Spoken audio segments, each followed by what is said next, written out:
Salut tout le monde, j'espère que vous allez bien, c'est Candy Shy et je suis ravie de vous retrouver sur ma chaîne de Livresque. Aujourd'hui on va faire une gazette, je vais vous parler de 3 de mes dernières lectures. Donc tout d'abord désolé pour la voix, je suis un peu malade enrouée. Le tout premier dont je vais vous parler c'est Les yeux de Sophie de Jojo Moyes aux éditions Milady, un contemporain. J'ai adoré cette lecture. Pour ceux qui ont l'habitude de me suivre sur la chaîne ou sur le blog, vous savez que c'est mon auteur favorite. J'adore tous ses romans. Vous avez sûrement dû entendre parler d'elle avec le roman Avant toi et le film qui a été tiré du roman. Moi j'adore, à chaque fois ça le fait, j'aime ces histoires de famille, d'amitié, d'amour. Donc ici je vais vous faire un tout petit résumé. On est en 1916 pendant la Première Guerre mondiale et on suit deux sœurs qui ont un commerce dans un petit village français où les soldats allemands campent. Donc elles sont un peu...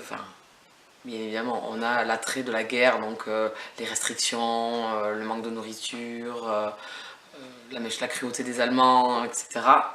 Donc on suit toute une période comme ça, les deux sœurs. Et ensuite, le roman bascule en 2006. On rencontre Liv, donc notre personnage féminin, et on la suit. Et on apprend pareil, elle aussi, qu'est-ce qui lui est arrivé dans la vie, et tout ça. Et pourquoi il y a un rapport entre ces deux dates, surtout. Enfin, ces deux périodes de vie complètement différentes, à 90 ans d'écart. Je vous en dirai pas plus. Pour le tenant, pourquoi et tout ça. C'était super, franchement, cette alternance de temps, de période, et ce lien qu'il y a entre ces deux personnages féminins, donc celle de 1916 et celle de 2006. Donc j'ai beaucoup aimé ces deux personnages féminins qui sont totalement opposés. Autant Sophie, donc de 1916, est courageuse, téméraire, c'est une battante pour sa famille et pour son mari, enfin elle est capable de tout.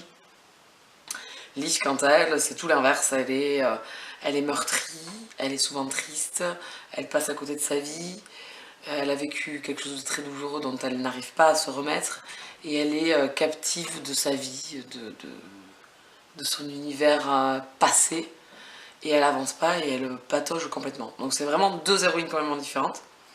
Et on a ce lien qui s'est créé entre ces deux personnages qui n'ont rien à voir, et on se demande qu'est-ce qui va se passer. J'ai adoré. Vraiment, c'était top. Donc, il y a de la romance derrière également. Et j'ai versé la petite larme, bien évidemment. Avec le Jojo Moyes, c'est ce qui arrive souvent. Et je sais qu'en 2018 va sortir un troisième volet de Avant toi. Donc, moi, j'avais adoré Avant toi. J'avais adoré Après toi, qui est une autre page, voilà, un autre partage de vie qui a rien à voir avec Avant toi. J'ai adoré. Donc, j'ai hâte de découvrir Après tout. Voilà, donc je peux que vous conseiller Jojo Moyes.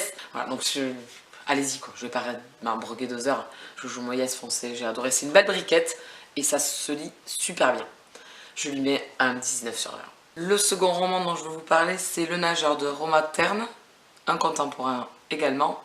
On est ici avec un réfugié sri-lankais qui arrive en Angleterre, donc dans une toute petite ville au fin fond de l'Angleterre. Et donc il est sans papier et il rencontre une jeune femme, Ria, qui a la quarantaine, et lui et elle vont avoir une romance. Et puis arrive un événement tragique dans le roman, et on change de voix, donc on change de personnage qui nous raconte l'histoire. En fait, dans l'histoire, vous avez 3 femmes, donc 3 femmes à 3 âges différents, donc Ria qui a 40 ans, après une dame qui a dans la soixantaine, et après une jeune fille de 15 ans. Mais ces 3 personnes-là sont liées. On le sait après dans l'histoire. Donc, deuxième partie du roman, c'est la personne de 60 ans qui nous raconte l'histoire. Et dernière partie, c'est la jeune fille de 15 ans. Donc arrive un drame, bien évidemment. On a droit au deuil. On nous parle de deuil, de colère, d'injustice. Puisque dans cette petite ville, les gens n'aiment pas les gens de couleur. Et le frère de Ria est d'extrême droite. Donc c'est un peu compliqué, on va dire. Et on sent cette tension et cette haine sous-jacente là, où règne l'insécurité due aux divers attentats dans d'autres pays ou même en Angleterre. Depuis, les gens sont frileux, ont peur. Et de cette peur, on dégage de la colère vis-à-vis de tous ces étrangers qui vivent chez eux. Voilà. Donc notre jeune héros, lui, essaye de s'en sortir, hein, il essaye de bosser. Bon, bien évidemment, sans papier, c'est pas évident. Et Ria fait tout pour l'aider. Donc à un moment donné dans le roman arrive un événement tragique. Et la deuxième personne qui nous raconte l'histoire nous parle elle aussi de deuil de la dernière partie, donc avec la jeune fille de 15 ans. Alors, j'ai un avis mitigé sur ce roman parce que l'histoire en elle-même et la façon dont elle est écrite, c'est très sympa. Ce que je reproche, c'est qu'il y a des longueurs, il y a pas mal de descriptions, même si les paysages qu'on nous décrit sont très très beaux. J'avoue que ça m'a plombé un petit peu. Bon, le roman est pas très grand, hein, il fait 380 pages. Ça m'a plombé un petit peu et le seul truc qui m'a déçu, c'est la fin. Parce qu'on nous présente des personnages au fil du récit et donc sur la fin, il reste 3 personnages principaux de l'histoire et on nous donne le final que pour 2. C'est-à-dire que dans tout le roman, vous avez une fin pour tout le monde, vous savez qu'est-ce qui arrive à tous vos personnages, sauf un là, elle aurait pu écrire 3 lignes de plus, juste pour me dire qu'est-ce qui va se passer entre ce personnage dont on ne sait pas ce qui va arriver pour lui, entre ce personnage-là et un des personnages principaux du récit, qui se sont rencontrés et qui ont créé quelque chose de fort entre eux, et on ne sait pas en fait où ça va conduire. On l'imagine, mais moi je ne suis pas de ce type-là à m'imaginer des fins de romans. Si l'auteur me raconte une histoire, elle va jusqu'au bout, elle me raconte sa fin. Et là du coup, elle m'a raconté sa fin, mais du coup ça m'a pas convaincue parce que j'aurais aimé... Mais franchement, je pense qu'en 4-5 lignes de plus, elle pouvait me contenter assez rapidement, puisque la dernière scène, tout le monde est présent au même endroit. Donc on aurait pu avoir un final pour ce personnage-là. C'est mon bémol, et du coup ça m'a déçu quand j'ai fermé le roman, parce que c'est un personnage qui arrive dans la deuxième partie, qu'on rencontre un peu plus dans la deuxième partie du roman, et qui m'a beaucoup plu. Voilà, et donc du coup quand on sait pas ce que deviennent nos personnages préférés, mais du coup ça nous frustre quoi. Bémol parce que quelques longueurs et cette fin qui ne m'a pas contente. Et le dernier dont je veux vous parler, c'est Les Insurgés, le tome 3, Domination de Elle Kennedy, donc aux éditions Hugo Roman, le dernier tome de la saga. J'ai posé la question à l'attachée de presse qui m'avait envoyé le roman et elle m'a dit que c'était le dernier. Alors, du coup, en sachant ça, j'avais pas commencé la lecture de celui-là, et bien du coup, je suis déçue. Parce que j'ai pas toutes les réponses finales de l'histoire que m'a pondu l'auteur. Un univers romance érotique sous forme de dystopie. Voilà. Mais chaque tome, vous avez un couple mis en avant. Donc le style de romance saga comme ça. Donc là, c'est très érotique, c'est très hot. En attendant, ce 3e tome, on suit Reese et Rylan et Sloane. Donc c'est 3 personnages qu'on a déjà rencontrés dans les 2 premiers tomes de la saga. Donc le premier tome j'avais bien aimé, mais j'avais des bémols parce qu'il y avait énormément de scènes de cul. Donc ça plombait un petit peu le récit, c'était au détriment de l'histoire. Même au détriment de la romance. C'était plus, du coup on passait un peu trop à côté des personnages. On n'arrivait pas à s'attacher et à vraiment apprécier leur romance, leur coup de foudre, leur amour et tout ça. Le second, par contre, était très bon, je trouvais, parce que les 2 personnages étaient vraiment très attachants et c'était très exclusif. Donc, du coup, j'ai trouvé ça très intéressant. Ici, on a une relation à 3. Alors, c'est pas un triangle amoureux, pas dit triangle amoureux, j'ai dit relation à 3. Voilà. Donc, entre Rylan, Reese et Sloane. J'ai bien aimé. Alors Rylan m'avait beaucoup plu dans les 2 premiers tomes, c'était un des personnages que j'aimais beaucoup. Et j'ai été déçue dans ce tome 3 parce que je l'ai trouvé énormément effacé face à Reese et à Sloane. Alors que quand on connaît Rylan, donc c'est un personnage hyper extraverti, qui est toujours en train de déconner, qui se tape tout ce qui bouge, qui est hyper sûr de lui, qui est un peu mode soldat guerrier.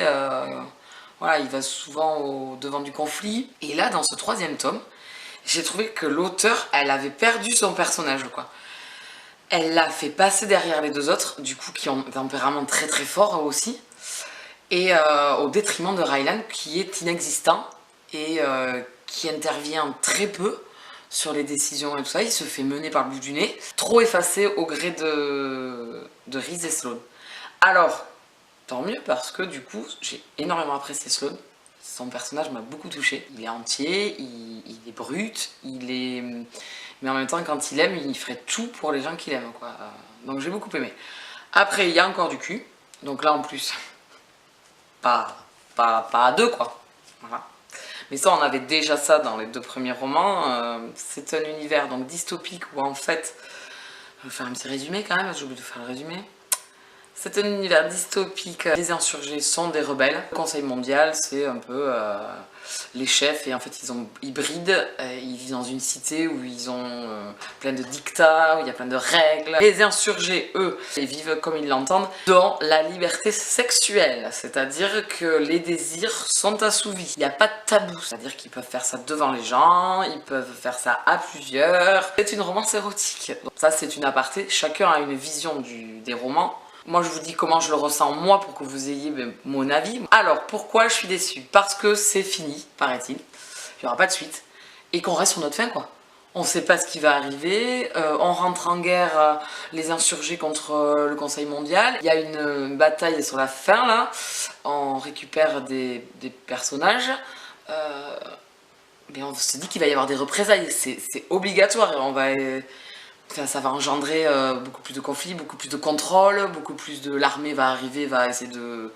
Eh bien non, je reste sur ma fin, je ne sais pas comment ça finit en fait, pour l'univers. Pour l'univers et tous ces personnages, quoi. Donc je suis déçue que l'auteur nous laisse en plan. Ou alors si elle faisait qu'une trilogie, ben, c'était de le mettre dans celui-là, de me faire une fin. Sinon de faire une suite avec d'autres personnages qui sont... Il y a plein de personnages hyper intéressants dont on n'entendra plus parler du coup. On ne saura pas comment... Moi, Dominique, le frère de Hudson du premier tome, m'a totalement plu. Et justement, j'attendais d'être dans ce vite tome 2, j'attendais, non, tome 3. Donc il arrive un événement pour lui. Et ben, je ne saurais jamais qu'est-ce qu'il va faire. Et voilà. Et puis en plus, je m'étais dit qu'avec un des personnages féminins, mais j'aurais pas la réponse. Alors peut-être qu'un jour on aura une suite. Mais en attendant, elle m'a répondu que normalement non. Donc là, c'est la déception. Voilà, donc du coup d'une lecture, d'une trilogie sympathique, voilà, si vous voulez lire de l'érotique et que vous savez vous aimez ça, c'est un genre littéraire qui ne vous dérange pas, vous n'êtes pas choqué par les scènes de sexe, allez-y. C'est très intéressant, en plus elle a mélangé voilà, ce petit univers dystopique, mais bon, on me prend un univers dystopique, on me donne une fin quoi. Donc je suis déçue et bah, du coup je descends la note quoi, parce que je vais lui mettre un 15. Parce que j'ai pas les points finaux de l'histoire. Alors, s'il y a une suite, ok, je reviens sur ce que j'ai dit, il n'y a pas de problème. Mais si j'ai pas de suite, je suis un peu déçue, quoi. Voilà. Voilà, voilà. Bon, vous avez vu les 3 lectures dont je voulais vous parler. Je vous retrouve très vite pour de prochaines lectures. Si vous avez des questions, quoi que ce soit, à poser, commentaires, si vous voulez qu'on papote. N'hésitez pas. En attendant, je vous souhaite une très bonne fin de soirée et je vous dis à bientôt. Ciao, ciao!